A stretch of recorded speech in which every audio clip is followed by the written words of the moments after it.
Hey guys, welcome back. I'm back in my apartment. Been away for 3 weeks. And I got these suitcases here I'll show you to unpack. But I'm not gonna show you the unpacking too much. This video is more of a, well, actually maybe I could show you the unpacking and then we can talk about the things. Instead of making it a talking head video, which are totally just talking, which are kind of boring to me. I don't know, they have got a little bit of entertainment on unpacking and organizing. Excuse me. And then I'm really eager to start painting, finishing these ones there, and start those new ones, the big ones I have. So, priorities, I guess. Okay, so while you're watching this other, my unpacking, you can watch me on the side anyway. So there's just a few things I wanted to address. This is not going to be a super long video. You can see the fire over here. Where's my, there. Just turn it on. I need to get some more wood. So I might have to interrupt the podcast for a minute, but that's not going to matter to you. Anyway. So when I was gone for those 3 weeks, I kind of realized that, I knew that my kids have ADHD or ADD or whatever, depending on wherever you come from. Neurodivergent, that's what it's called. Let's see it, there's so many different aspects to this being different, I guess.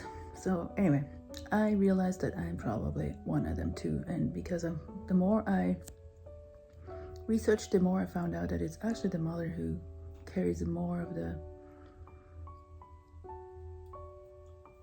the component that makes you have it more likely than the dad, which I think my ex may have it as well. Poor kids. But because I haven't been on my hormones for almost a month now, I need to find a doctor to prescribe it again, because life is just better with it. Not just the usual menopause symptoms, but also, in the long term it's better, because better for your bones, better for your brains, better for your lots of things. But it's also better for my ADHD, because I have a really hard time concentrating. And some of this is hormonal, but some of these things happened before. Like I was the way I am when I feel that is was before I was in menopause, or before I was I had kids or whatever. And I just realized the hormones have a lot to do with it. And there's different, theories or whatever you can think, but I don't know. I just have a hard time concentrating right now, hard time focusing, and and I get emotional, but that's also the hormones, but it's both. So,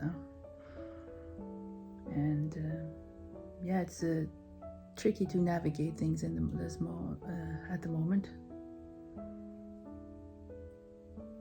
Tricky to talk to people about it, because they don't understand it. They think it's people bouncing off the walls, and there's some people that are like that. But I think because we're not robots, everybody has some kind of component of something. Otherwise we would, live in very dirty and gross homes if we didn't have a sense of being organized, or have a little OCD going on. For example, that's one aspect of it. But some people, and it makes us more creative. Certain being neurodivergent, more creative, more thinking out the box, not conforming to to the norm. So I think it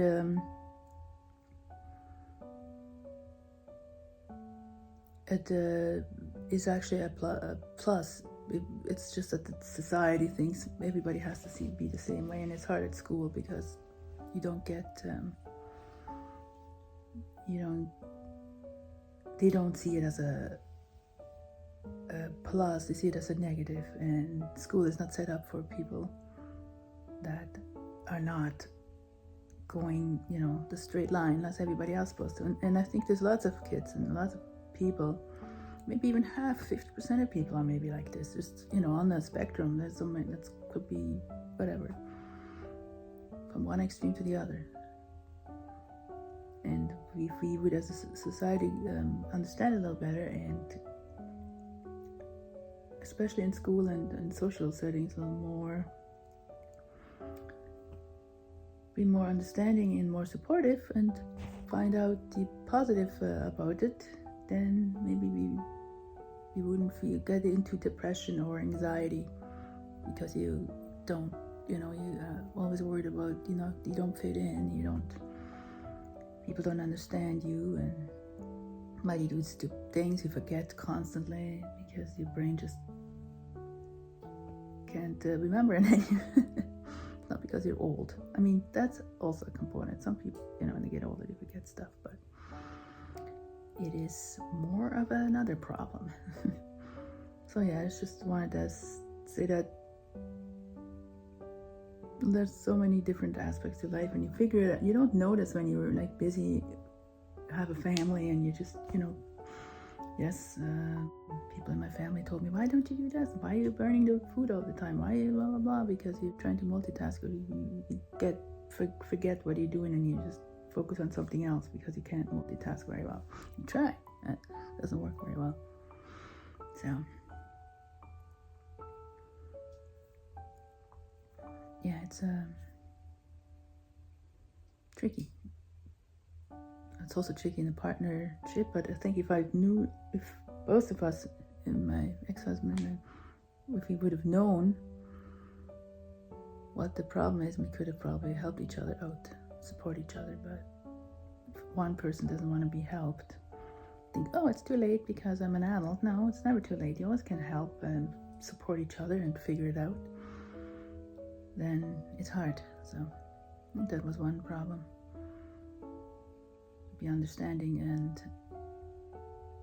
try to figure out how to live your life in the best way that everybody is, you know, get along. We just need more compassion anyway.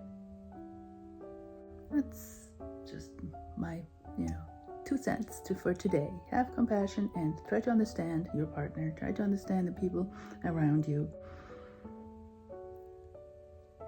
Because yeah, we're not robots and we don't fit in any boxes. No, none of us do. Society tries to, but we're not. So to embrace your inner weirdness, I guess.